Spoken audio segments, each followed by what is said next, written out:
சொல்லுங்கண்ணா. பாலமுருகன்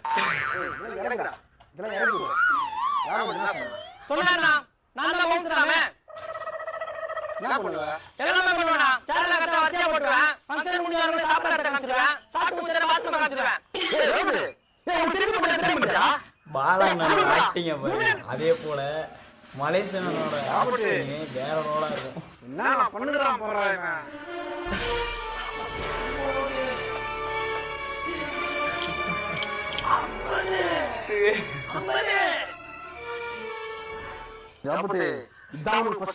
இன்னொரு back phone பண்றாங்க.